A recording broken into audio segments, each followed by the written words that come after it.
This is the second part of Lesson 27 in heat transfer. Lesson 27 focuses on thermal radiation emission from real surfaces. In the second part of the lesson, we will discuss the spectral hemispherical emissivity, which is a property of a surface. By the end of this lesson, you should be able to explain in your own words what the spectral hemispherical emissivity of a surface represents physically. You should also be able to explain the difference between a directional and a hemispherical surface property. On with the lesson. So we're going to start by talking about real surfaces that are not black surfaces. So real surfaces are non-black emitters. What does that mean? I think about a real surface and the picture that I have in my head is how the real surface compares to the black body surface, right? So from the Planck distribution, a black surface emits like this across all wavelengths. So here we're looking at spectral emissive power of a surface. And this is the black body surface, right? So this line is the black body line. Now remember, the black body surface emits the most radiation possible at all temperatures, and that's also true at any particular wavelength. So at any particular wavelength, no surface can emit more radiation than the black body surface. So real surfaces have to reside underneath this curve. They're stuck underneath this dome. So a real surface can look crazy and it can look whatever it looks like, but it's got to stay below the black line. Does that make sense? So the real surface is below always the black line. We're going to call that epsilon lambda. It's the spectral emissive power from a real surface. It doesn't get the sub B because it's not a black body surface. The property emissivity relates the real surface to the black body surface.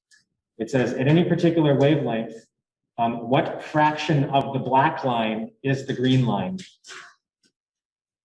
This property is called the spectral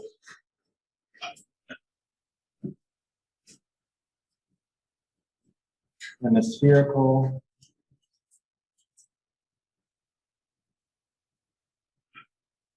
emissivity. It's defined by the ratio of whatever the value of the, in fact, I should just make it green, whatever the value of the green line is at a particular wavelength relative to the black line.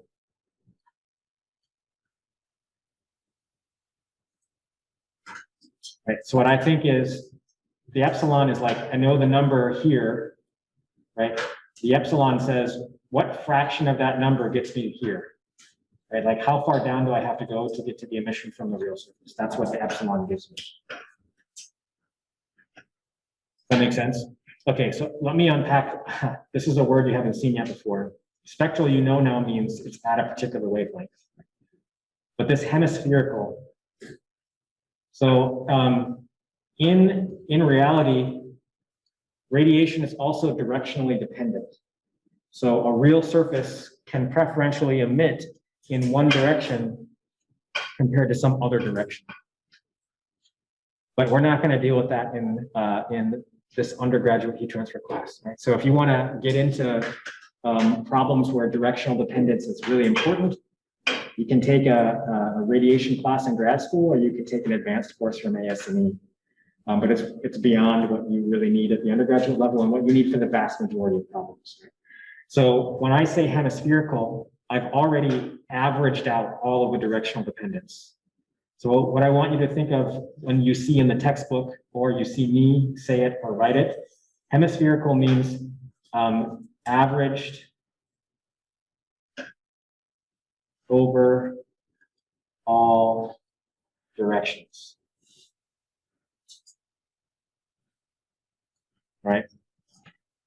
Its contrast to, there is such a thing as the spectral directional emissivity.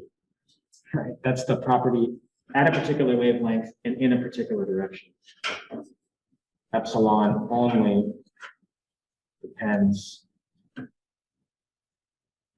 on wavelength lambda. But if you want to deal with, go to graduate school in this area or take an advanced class if you want to see how to deal with directional dependence as well.